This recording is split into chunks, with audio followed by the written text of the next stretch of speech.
Bayangkan ada sebuah gunung emas raksasa di Sudan yang disebut sebagai salah satu tambang emas terbesar di Afrika. Itulah Jabal Amir, sebuah wilayah di Darfur Utara Sudan yang dihuni mayoritas umat Muslim. Seharusnya, kekayaan ini bisa membuat seluruh rakyat Sudan makmur. Namun kenyataannya justru sebaliknya. Emas di sana telah berubah menjadi bahan bakar yang menghidupkan mesin perang paling brutal di dunia saat ini. Di Jabal Amir, emas bisa didapat dengan relatif mudah. Inilah yang membuatnya jadi rebutan banyak pihak. Sudan sendiri adalah produsen emas besar dan salah satu yang terbesar di Afrika. Pada tahun 2022 saja, produksi resminya mencapai lebih dari 41 ton dan angka ini melonjak drastis selama perang. Masalahnya, sebagian besar emas ini tidak masuk ke kas negara untuk membangun sekolah atau rumah sakit. Diperkirakan hingga 70% atau lebih diselundupkan ke luar negeri secara ilegal. Emas ini menjadi sumber pendapatan utama bagi dua faksi militer yang bertikai.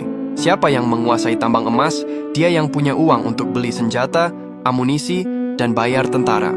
Jabal Amir dan tambang-tambang lain menjadi medan pertempuran karena mengendalikan jalur perdagangan emas adalah cara tercepat untuk membiayai perang saudara yang meletus sejak April 2023. Bagi para jenderal yang bertikai, emas adalah urat nadi yang membuat perang mereka terus berjalan. Di tengah perebutan harta karun ini, rakyat sipil Sudan menjadi korban paling tragis.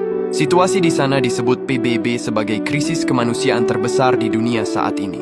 Akibatnya 12 juta orang terpaksa mengungsi dan ribuan orang terzalimi hingga bertemu ajalnya.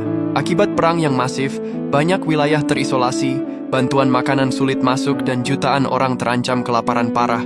Kedua belah pihak dari faksi militer yang bertikai dituduh melakukan kejahatan perang, memperkaos, dan menghabisi warga sipil tanpa ampun. Dalam kekacauan ini, Uni Emirat Arab muncul sebagai pemain kunci. Hampir 90% ekspor emas resmi Sudan mengalir ke Uni Emirat Arab. Laporan-laporan intelijen dan investigasi menuduh Uni Emirat Arab melakukan lebih dari sekadar berdagang. Uni Emirat Arab diduga menjadi dalang pemasok senjata kepada salah satu faksi militer Sudan yang bertikai.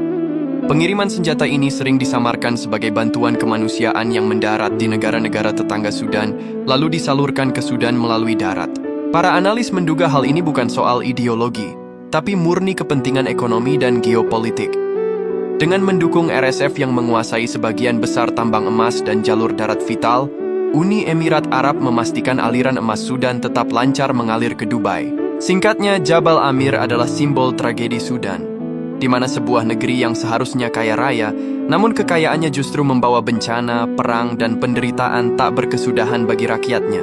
Sementara pihak luar diduga ikut bermain demi keuntungan emas. Siapa sangka, megahnya kota Dubai dan silaunya toko-toko perhiasan emas di sana, ternyata tersimpan kisah penderitaan rakyat sipil Sudan yang sangat menyedihkan.